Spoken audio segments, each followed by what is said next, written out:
Okay, so ZW, given it's already in cis form, is really nice because we multiply the numbers and we add the angles. So that should be 4 root 2 cis negative pi on 3 plus 3 pi on 4.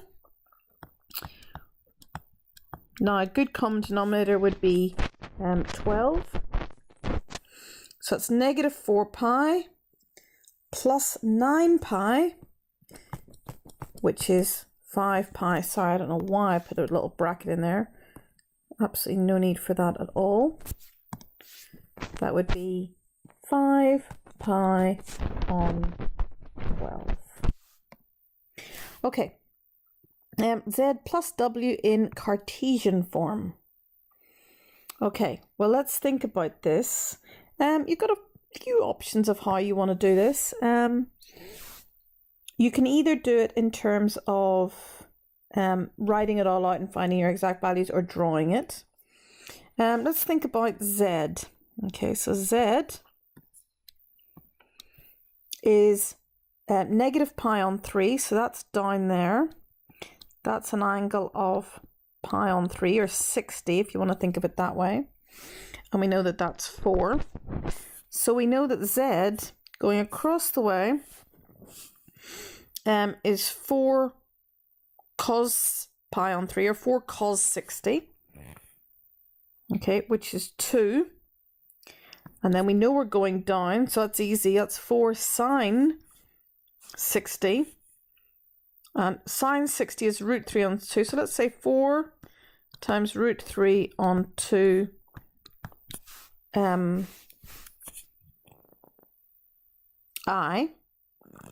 Okay, so we've got the positive and the imaginary bit.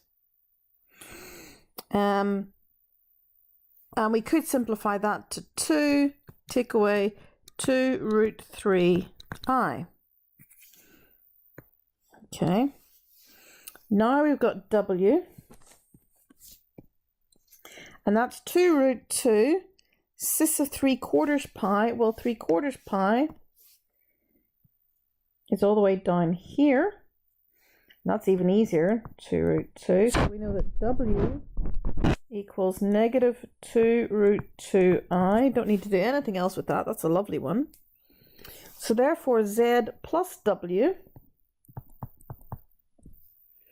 is 2 take 2 root 3 I plus, negative 2 root 2 I, which is actually 2.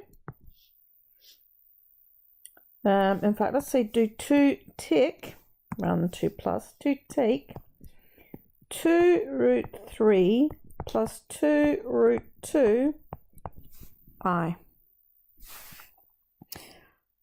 Okay, 4I over Z.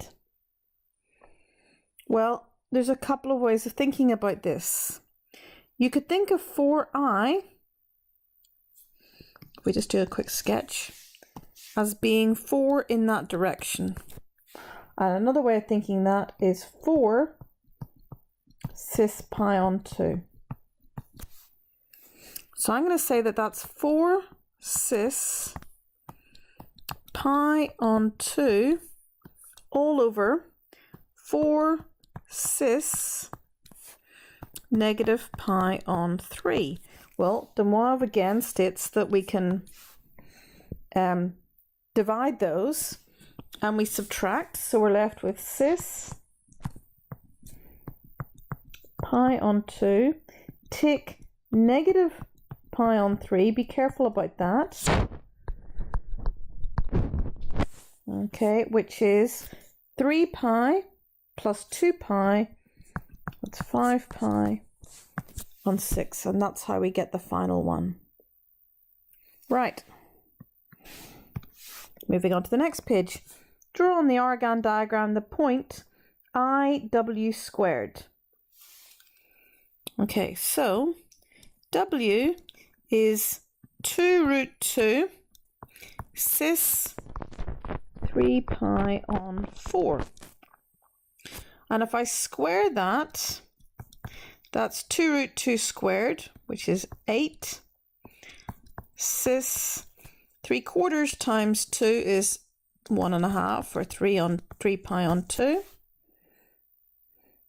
Okay, and if I times that by I, and another way of thinking of I is just cis pi on 2. So it's 8 cis pi on 2 times cis pi on 2. So IW squared is 8 cis 2 pi, which we also know is just 8. And we go 1, 2, 3, 4, 5, 6, 7, 8. And that is IW squared. Describe the geometric effect of multiplying any complex number by I. Well, it rotates by pi over 2. Since it's complex, we always do radians anti-clockwise, or ACW.